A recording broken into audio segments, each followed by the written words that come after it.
No Weihnachten. Mit dat, wat ich sögen zu Weihnachten kriegen hef, sei Mandos Strohsohl, do bin ich fein mit zufrieden.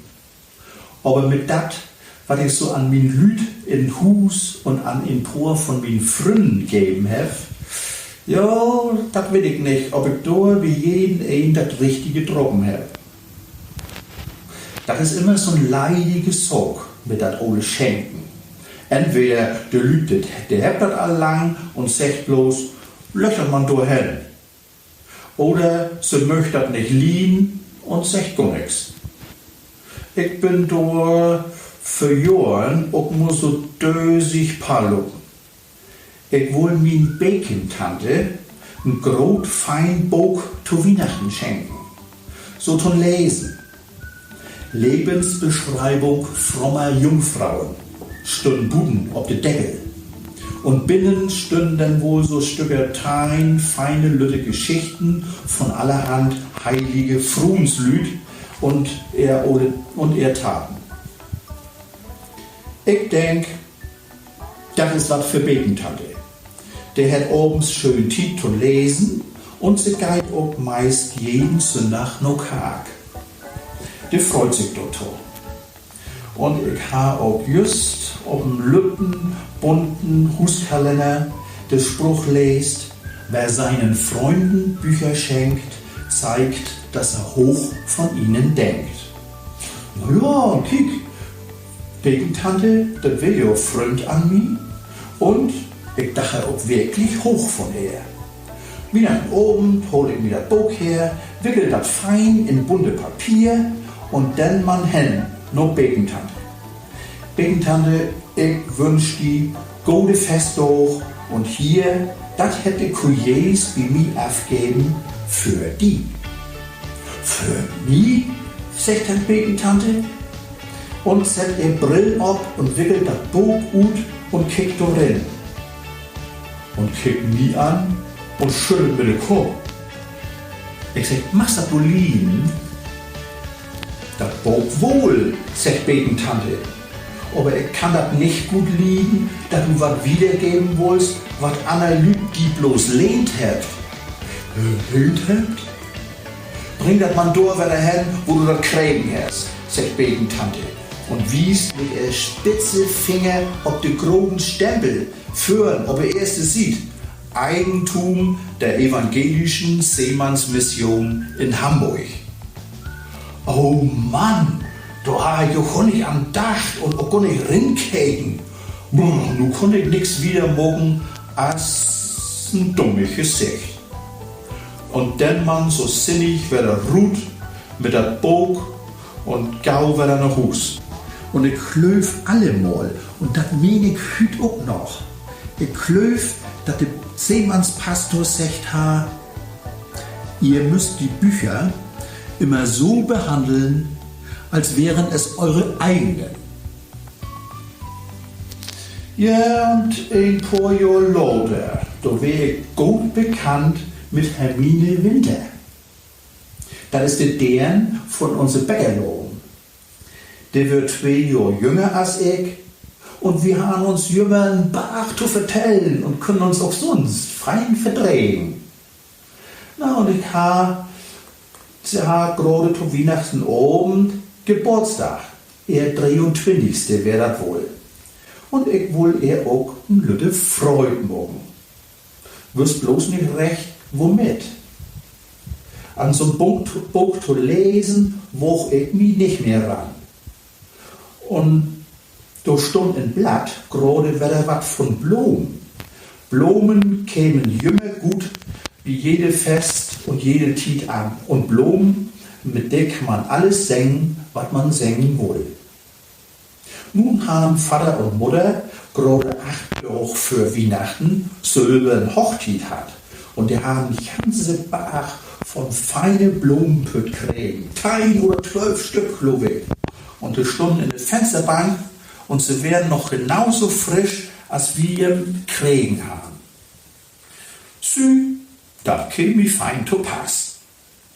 Den besten Putt, den züge ich gut mit einem schönen, witte Azulee. und wickelt schön drehdoppelt in uns Blatt und bröcht so eben in der Schummerie noch gau lang. Und ich hab Glück.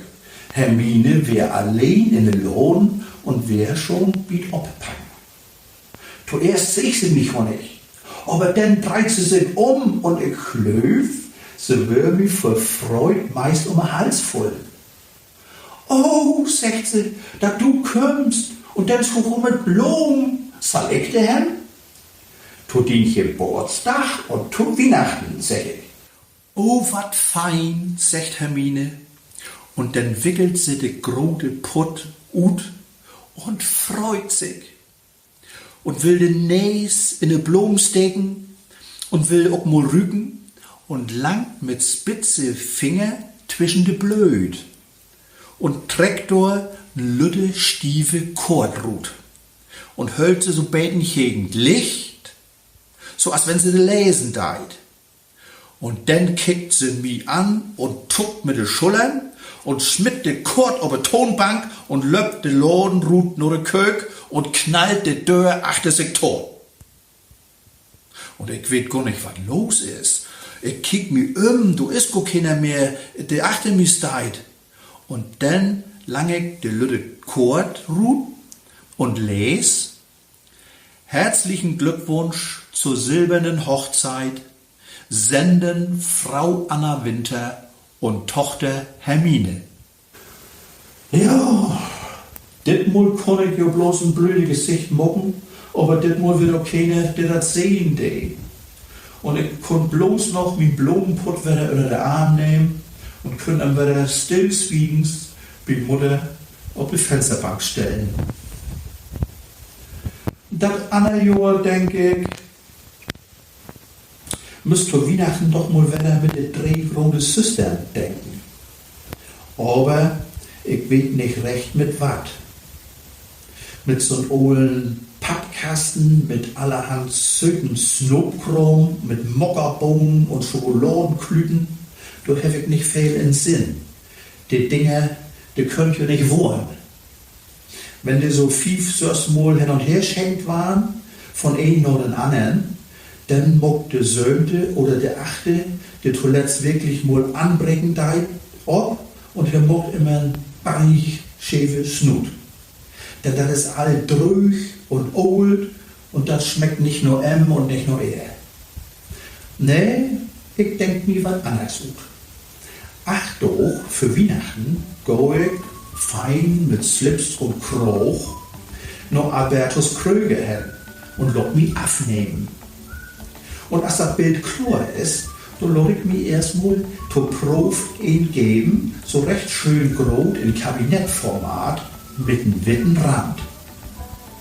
Und dann stecke ich mich fein in den groben Briefumschlag und go auf Weihnachten Abend noch min Lene-Süster lang und schenk ihr dat.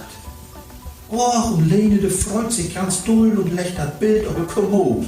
Und dann klönt wie noch so ein halbes Stunde und dann sag ich mir Lütten, tschüss. Dann go ich noch mal so eben, ohne dass Lene das mag, an die Kommode lang und steckt das Bild wieder in die Tasche. Und dann go ich noch mit Betty-Süster und wünsch ihr gute Weihnachten und schenk ihr mein Bild. Unsere Betty, die freut sich meist noch doller als Lene und hantiert noch lang mit dem Bild rum und legt das zuletzt auf dem Eckschab, blank de Dörr. Und nun snackt wie noch ein Tiet und über dit und über dat. Und dann drehe ich mich so sinnig an der Eckschab vorbei, gut nur de Dörr und nimm das Bild wieder mit und steckt das in. Und dann go ich nur mit Mädersüster lang und mit mir eher mag ich dasselbe. Und ein Tag nach Weihnachten, du bring ich das Bild wieder nur Albertus Kröger und sag, das ist mir doch noch nicht gut genug geworden. Der Schulmann von dieser Prof kein Bilder muck. Und ich wollte lieber zu Pfingsten noch mal weiterkommen mit mir Mühe Tüch und dann halt auch mir Mühe Panama hoch. Jo, kiek, und so bin ich da wieder fein billig von Afkom und mit 3 Süstern, den meint auch heute jemand noch, alle 3, sie habt ein fein Bild von mir kriegen. sie hat das bloß irgendwo vermuselt und könnt das nicht wiederfinden. Und das mögt sie mir nicht sagen. Und ich do so, als wäre ich ein bisschen dull, dass sie mir Bilder nicht mal inräumt und abhangt do. Und ich schenk Jem für das erste Mal nichts mehr.